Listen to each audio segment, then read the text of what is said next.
Sahabat Indonesia, hidup adalah sebuah anugerah. Mensyukurinya adalah cara untuk kita menikmati rahmat dan kasih-Nya. Tetapi apa jadinya ketika yang engkau dapati dalam hidup ini hanyalah sebuah derita dan sengsara? Bukannya mendapatkan apa yang kau impikan, engkau malahan mendapati hidupmu hancur berkeping-keping tiada arti. Tetapi sebelum kita lanjutkan, saya ingin mau menyampaikan sebuah informasi yang menarik.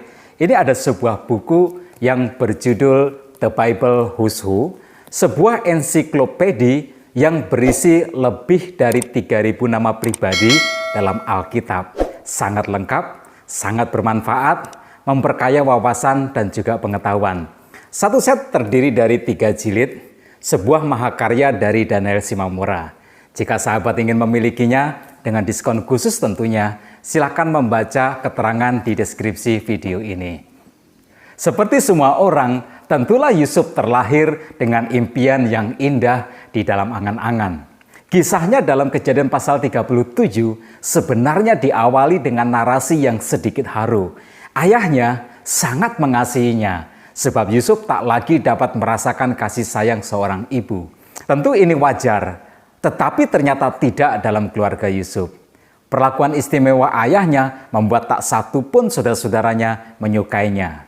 Suatu kali dia bermimpi, katanya, "Coba dengarkan mimpi yang kumimpikan ini.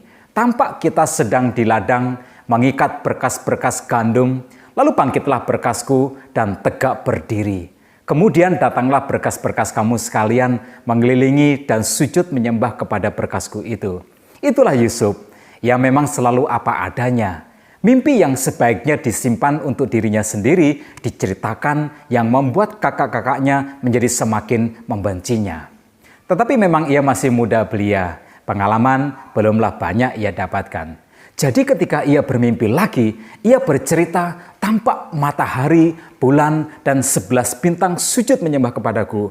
Mendengar hal ini, memuncak sudah amarah. Seakan berfirasat bahwa Yusuf akan melampaui mereka semua, kakak-kakaknya menjadi sangat iri hati, lalu timbullah niat untuk berbuat jahat. Tetapi Yusuf tidak menyadarinya. Jadi, ketika suatu hari ayahnya menyuruhnya untuk mengunjungi kakak-kakaknya yang sedang di padang pengembalaan, ia berangkat tanpa sadar bahwa itulah terakhir kalinya ia melihat ayahnya. Di padang penggembalaan Yusuf ditangkap. Hampir saja ia dibunuh, tetapi kemudian dibatalkan. Sebab ternyata kakak-kakaknya punya rencana yang jauh lebih mengerikan. Yusuf dijual sebagai budak yang kemudian dibeli oleh Potifar, kepala pengawal raja. Sahabat Indonesia, derita panjang yang sangat mengerikan mulai menjadi sebuah kenyataan. Menjadi budak adalah sesuatu yang tak terbayangkan. Budak tak dapat memiliki hidupnya sendiri. Ia menjadi milik majikannya sepenuhnya. Andai membunuhnya pun tidak akan dianggap sebagai sebuah pidana, sebab budak hanya dianggap setara dengan binatang. Tak dapatlah dibayangkan apa yang Yusuf rasakan. Tiba-tiba kehidupannya dicampakkan oleh kakak-kakaknya yang seharusnya melindunginya. Ia dicabut paksa dari kehidupan normalnya. Ia dirampas dari segala haknya untuk bahagia. Keluarga tak dapat ia memilikinya. Ia dihempaskan bagai sebuah sampah. Saudara-saudaranya menempatkannya dalam kehidupan yang hina dan yang nista. Sahabat Indonesia, kebencian dan dendam memang bisa membutakan hati nurani seseorang. Kebencian dan dendam memang sanggup membunuh kasih dan sayang. Iri hati dan dengki bisa menjadi sebuah energi yang membuat engkau bisa saja dihabisi. Engkau tak harus punya kesalahan. Seperti Yusuf, jika engkau punya keistimewaan, engkau bisa menjadi target dari sebuah kejahatan. Engkau bisa dianggap sebagai sebuah saingan. Engkau akan ditakuti sebagai sebuah halangan. Engkau akan membuat seseorang bisa begitu merasa terancam. Lalu hadirmu akan dianggap sebagai sebuah gangguan. Jika engkau punya sebuah kelebihan, engkau bisa menjadi sebuah target untuk disingkirkan. Itu sebabnya apa yang dialami Yusuf mungkin saja sedang engkau alami saat ini. Kehidupan bisa mencapik-capik harapan dan masa depan. Kehidupan bisa menghancur leburkan seluruh impian. Kehidupan bisa merenggut semua yang engkau miliki. Karirmu, kesempatanmu, peluangmu, dan harapan-harapanmu. Kehidupan bisa meluluh lantakkan seluruh kebanggaan, menjadikan hidupmu hancur berkeping-keping, tiada berarti. Tetapi engkau harus tetap kuat di dalam Tuhan.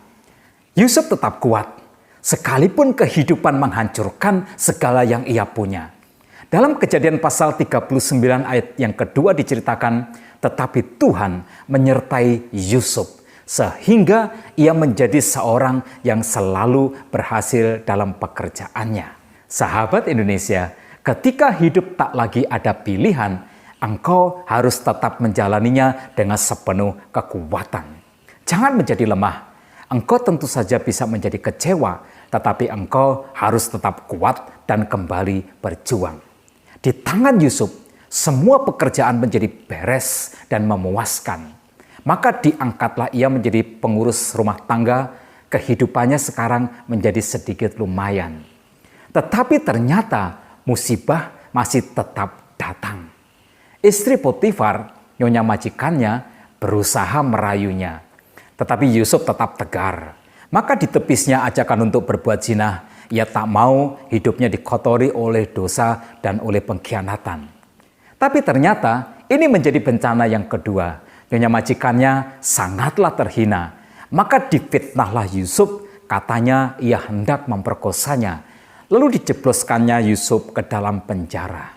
Sahabat Indonesia, kehidupan bisa membuat hidupmu hancur berantakan. Kehidupan bisa membuat segala yang kau miliki hancur berkeping-keping, tiada arti. Kehidupan bisa merenggut segala kesempatan dan peluang. Tetapi engkau harus tetap kuat di dalam Tuhan. Apa yang Yusuf alami adalah sebuah pelajaran bahwa kita tak harus menyerah kepada keadaan. Dalam Kejadian pasal 39 ayat yang ke-21 dikatakan, tetapi Tuhan menyertai Yusuf dan melimpahkan kasih setianya kepadanya, dan membuat Yusuf kesayangan bagi kepala penjara itu. Sahabat Indonesia, inilah sumber kekuatan. Engkau tidak pernah sendirian.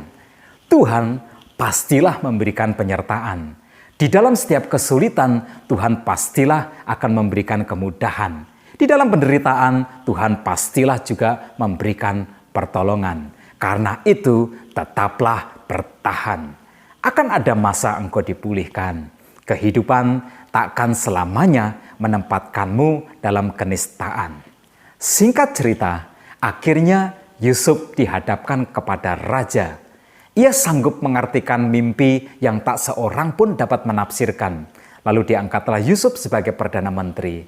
Sahabat Indonesia, engkau harus tetap kuat di dalam Tuhan. Engkau harus tetap berdiri tegak sekalipun hidupmu diterpa badai pencobaan. Yakinlah, matahari akan bersinar terang di balik awan gelap yang sekarang menghalang. Yakinlah, pelangi kasih Tuhan akan tampak indah selepas hujan badai datang menerpa. Tetaplah kuat di dalam Tuhan.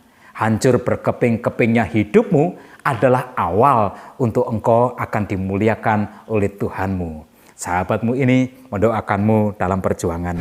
Aku ada untuk jadi penyembahmu,